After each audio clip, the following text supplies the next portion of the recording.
기비알파 독서 1주차 수업을 시작하겠습니다. 우리가 쌤이 이제 늘 하는 얘기지만 독서, 즉 읽기를 할 때 나무와 숲을 모두 봐야 됩니다. 자, 나무는 뭐냐? 나무는 문장의 구조를 의미합니다. 문장의 구조의 핵심은 뭐냐? 주어와 서술어입니다. 주어와 서술어를 통해서 이 문장의 핵심 정보들을 빼낼 수 있어야 됩니다. 그럼 이것만 계속하면 되냐? 그건 아니죠. 뭐냐? 숲을 볼 줄 알아야 됩니다. 숲은 뭐냐? 마인드맵, 여기 나와 있는 본문에 나와 있는 것처럼 예를 들면 일반적 상황을 통해서 혹은 예시를 우리에게 보여주면서 설명을 한다. 뭐 이런 식으로 전체 글이 어떻게 진행이 되고 있는지, 어떤 구조를 가지고 있는지를 분명히 파악하는 것을 함께 해야 됩니다.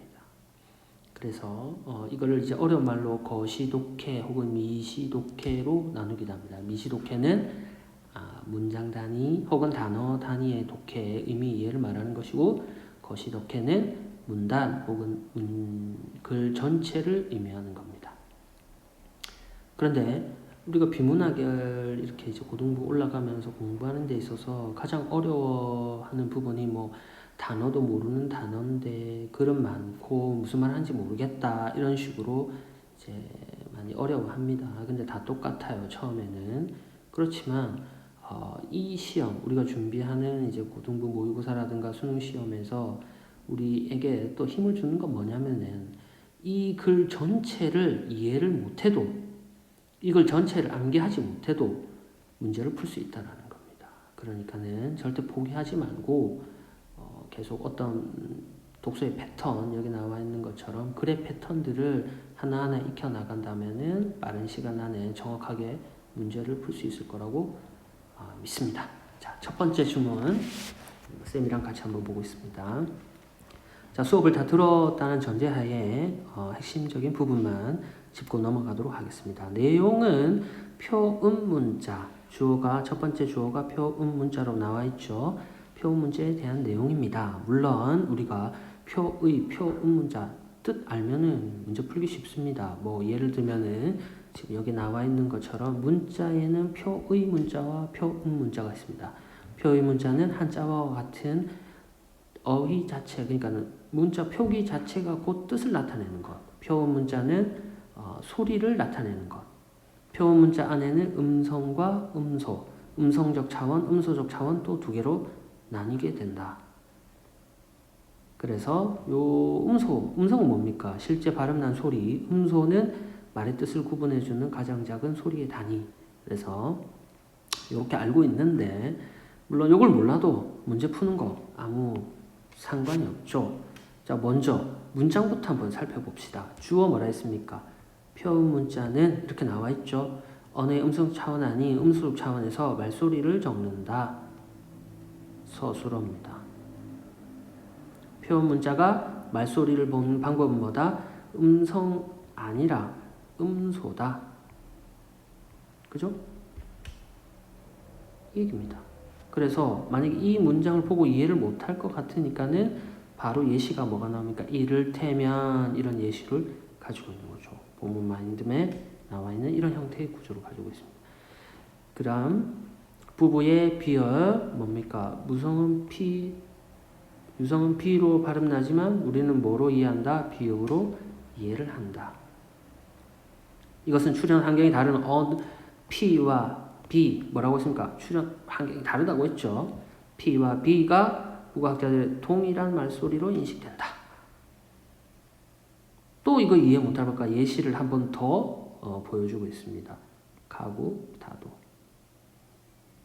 그 다음 맨 마지막에 뭐라고 나옵니까? 이처럼 표지라고 나와 있죠. 그럼 이처럼이라는 거는 이 앞에 있는 것처럼 정리하는 겁니다. 앞에 있는 내용과 이 문장에 있는 내용은 같다.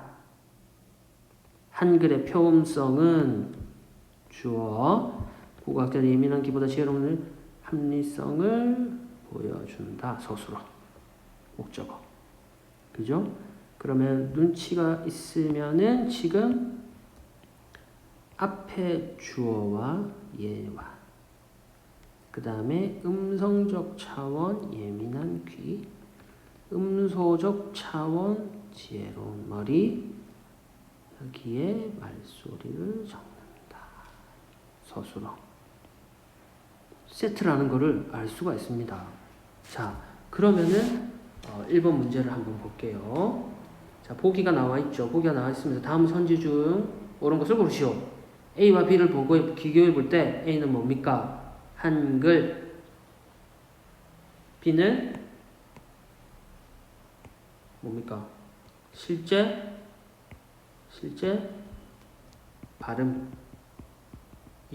얘는 한글 발음. 그러면은 이게 앞에 우리 나와 있는 A와 B로 나눴을 때라고 치면은 얘는 A 맞나? 어쨌든 얘는 음소, 얘는 음성이라는 거를 알 수가 있겠죠. A를 비교해 볼 때 한글의 표음성 주어는 맨 마지막 문장에 나와 있었죠. 한글의 표음성. 음소적 차원 뭡니까? 지혜로운 머리, 음소적 차원 같은 말이다. 그래서 맞는 말이네. 바로 체크하고 다른 문제 풀으면 시간 훨씬 줄일 수 있겠죠. 그죠? 물론 자신 없으면 2, 3, 4, 5 읽어야 됩니다. 읽더라도 정확하게 1번임을 선택할 수 있을 것이다.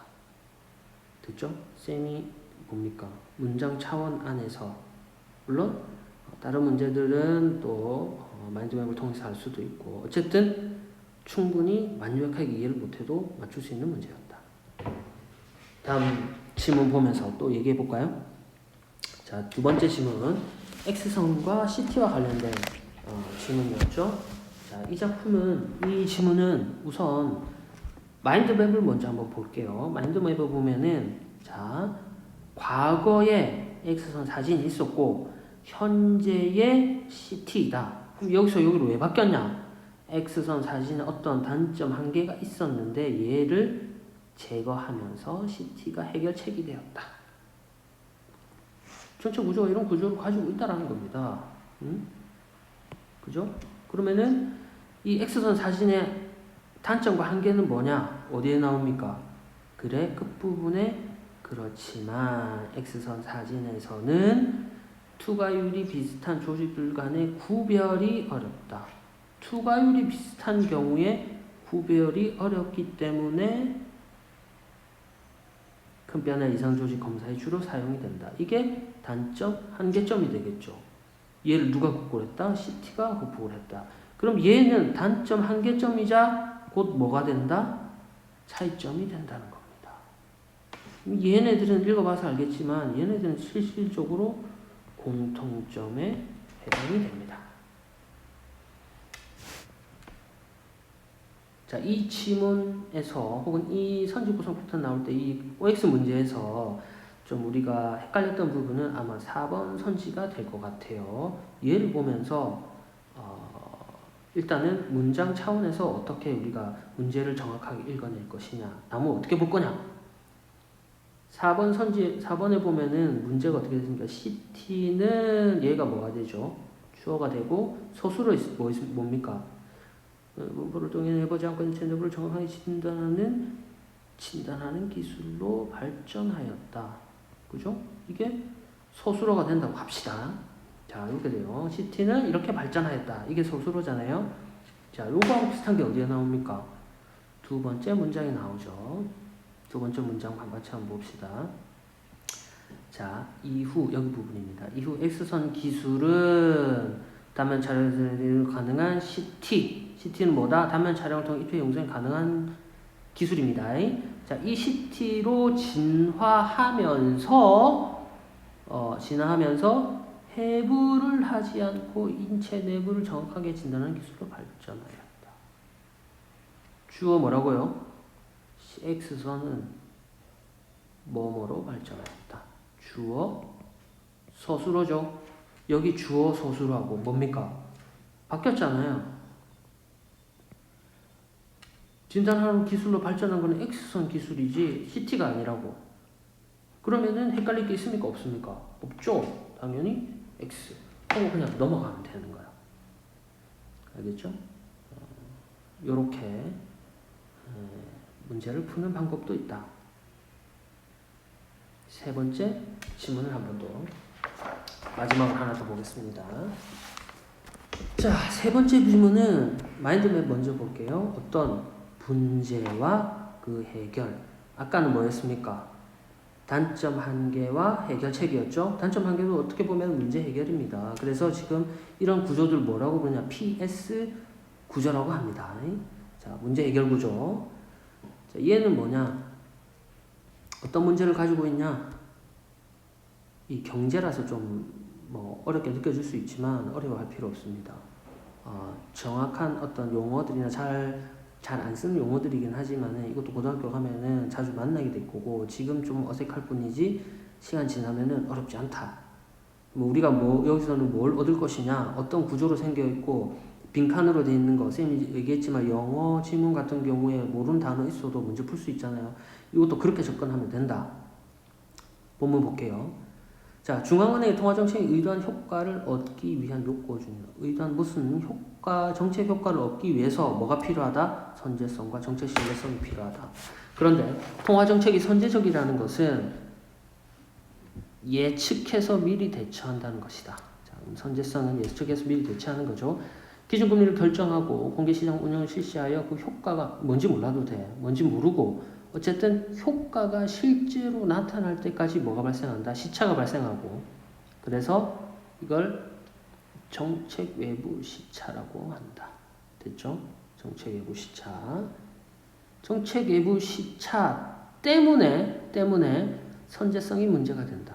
예를 들어 경기 침체 국면에 들어가서 비로소 금리를 인하한다면 침체 국면에 들어가서 인하한다. 문제가 생긴 이후에 뭔가 이뭐 정책 외부 시차 관련이 있겠죠. 자, 바로 뭐라니까 정책 외부 시차로 인해 그러면 정책 외부 시차 요게 이제 정책 외부 시차를 말하는 거다. 경제가 스스로 침체 국면을 벗어난 뒤에 다음에야 정책 효과가 발현될 수 있다. 침체 국면 때문에 금리를 인하를 했는데 침체가 끝난 뒤에 정책이 발현될 수 있다. 이 경우 경기 과열과 같은 부작용, 경기과 과열 같은 부작용 이게 뭐가 됩니까? 문제가 되는 거죠. 얘네 둘이 정책 외부 시차 때문에 시차와 마찬가지로 여기 있는 것처럼 경기 침체 국면에 금리를 인하하면 경기 과열과 같은 부작용이 발생할 수 있다. 그래서 뭐 한다? 이게 해결책인 거죠. 이게 P고 이게 S가 되는 겁니다. 어렵지 않죠? 자, 그러면은 6번 문제 한번 볼게요. 6번 문제. 정책을 선제적으로 운영했을 때 정책 외부 시차가 발생한다. 이런 거 아마 헷갈릴 수도 있습니다. 그렇지만 계속 보다 보면은 굉장히 단순해요. 자, 선제적으로 운영하는 것은 뭡니까? 해결책이죠. 정책 외부 시차가 발생하는 것은 문제입니다. 오케이? 해결책이 있을 때 문제가 발생하는 겁니까? 아니죠. 얘네들 반대죠. 이런 걸 뭐라 부른다? 인과 뒤집기라고 합니다. 우리를 헷갈리게 만드는 겁니다. 당연히 X. 오케이? 바뀌어야 되는 거니까. 그죠? 완벽하게 이해 못해도 이런 식으로 문장 구조와 전체 마인드맵을 통해서 문제를 충분히 우리가 해결할 수 있다. 그러니까 자신감을 가지고 다음 수업도 같이 한번